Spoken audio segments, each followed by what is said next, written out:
René Portocarrero, con más de 7 décadas de una riquísima vida dedicada a la creación, es una de las figuras cimeras de las artes plásticas en Cuba. Su labor incluye grabados, dibujos, pinturas y trabajos en cerámica y vidrieras. En 1934 realizó su primera exposición personal. A partir de entonces, la luz, el color, el ritmo y los orígenes de Cuba estuvieron presentes en su obra. Entre sus óleos más importantes están Interiores del Cerro y el mural Historia de las Antillas. Este domingo nos acercamos a la obra pictórica de René Portocarrero, uno de los más importantes artistas del siglo XX en nuestro país. Para ello compartimos un primer tiempo con Camila López Rodríguez, profesora de la Facultad de Artes y Letras de la Universidad de La Habana, y nuevamente volvemos con la académica para profundizar en este sentido. Les reitero los buenos días para ti, Camila. Muchísimas gracias por acompañarnos. Y en este tiempo lo queremos iniciar con una inquietud. Aun cuando podemos no ser expertos en artes visuales, al ver las catedrales de Portocarrero sabemos que son las suyas y somos capaces de reconocerlas. Entonces, ¿qué decir en este sentido? Bueno, yo creo que aquí viene un poco la línea que veníamos trabajando a inicios de la entrevista, y es precisamente ese barroquismo insular, citadino, que define a Portocarrero, que es totalmente distinto de ese gran barroco latinoamericano que ha sido descrito en muchas bibliografías. La pincelada de Portocarrero sin duda alguna es única. Portocarrero también era un gran dibujante, pero su síntesis al concebir la ciudad, su mirada al concebir la ciudad, una ciudad que además se ve un cambio, se ve una evolución, decía mi maestra, la doctora Adelaida de Juan, que en Portocarrero, en ese paisaje citadino, antes de la revolución se observaba de una manera mucho más planimétrica, mucho más sintética, y después de 1959 pues se produce todo un boom de la ciudad a partir precisamente de nuevas miradas que el artista da en torno a todo lo sociocultural que se experimenta en ese momento. Creo que también es un aspecto para detenerse en esas imágenes de la ciudad. Además es una ciudad que podemos reconocer prácticamente en su totalidad. Las cúpulas, el Capitolio, la Fuente de la India, en un lenguaje muy personal, pero que logran traducir precisamente esa imagen de La Habana, de Portocarrero, que se mueve entonces entre lo individual y lo nacional.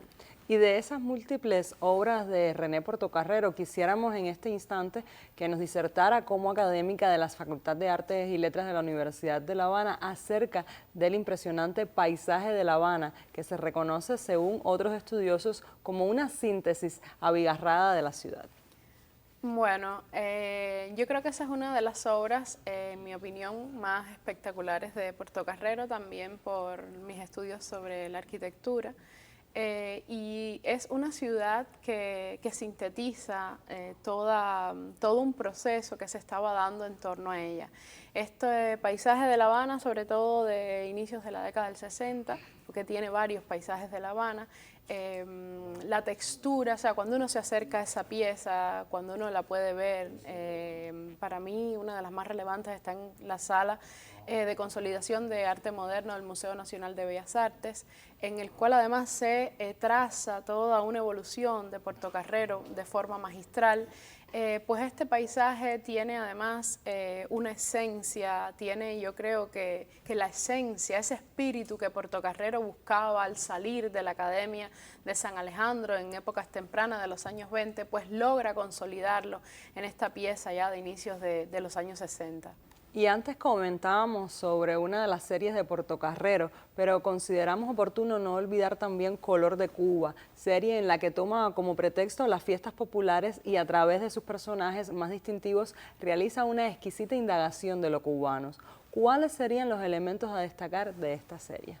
Bueno, Color de Cuba es una serie precisamente que surge a partir de todo ese nuevo momento que vive Portocarrero con el triunfo de la Revolución. Además, lo que él deposita, la confianza que deposita en torno a este fenómeno, en todos los aspectos de la vida de la sociedad cubana.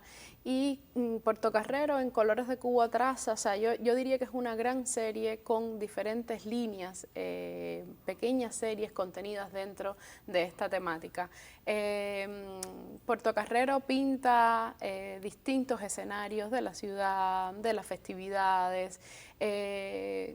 Además, enfatiza esta idea en torno a la idea de Portocarrero como un pintor de lo popular, porque es precisamente en esto en lo que se centra.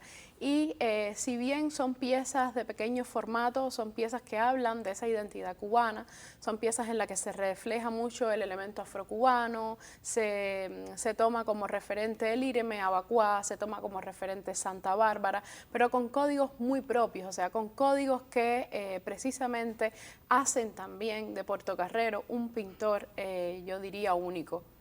¿Y por qué es importante entonces, en pleno siglo XXI, volver a la obra de uno de los artistas cuyos temas pictóricos están a menudo relacionados con la tradición afrocubana desde una perspectiva poética? Bueno, yo retomaría un poco, y por eso hablé en la pregunta anterior de la identidad.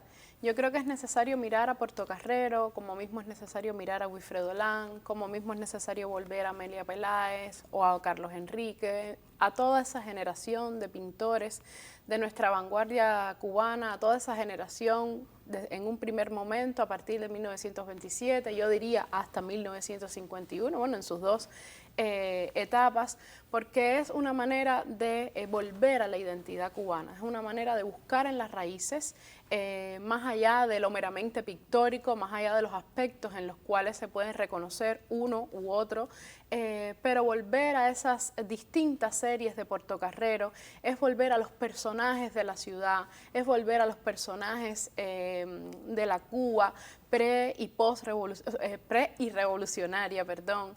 Es volver a las fiestas, es volver a una identidad muy representativa de nuestra cubanía que no debemos perder. Camila, y en tu opinión, ¿cómo hacer para que las nuevas generaciones pues se acerquen e indaguen en la obra de René Portocarrero y en sentido general de toda esta vanguardia artística cubana que has mencionado?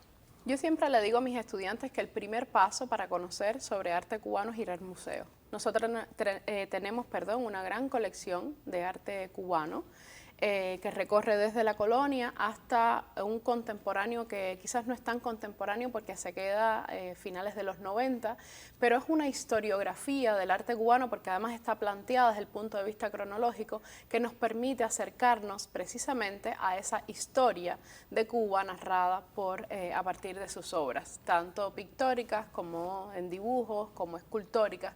Pero ese es siempre el primer consejo que yo doy, incluso dando arte contemporáneo en general, yo recalco en la necesidad de ir al Museo Nacional de Bellas Artes, al edificio de arte cubano.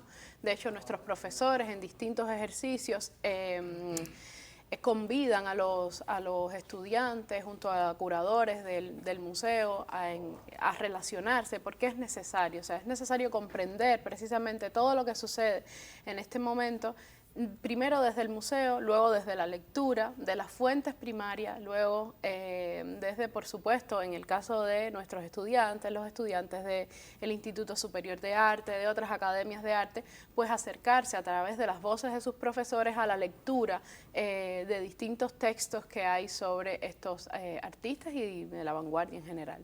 Muy complacidos estamos porque nos hayas acompañado en esta emisión de nuestra revista para hablar de René Portocarrero, día en el que obramos en favor del conocimiento y el saber acerca de la pintura de este artista. Y ojalá se repita la visita cuando abordemos otros temas sobre este ámbito en nuestra revista. Te reitero los buenos días y que tengas un feliz domingo, Camila. Muchas gracias.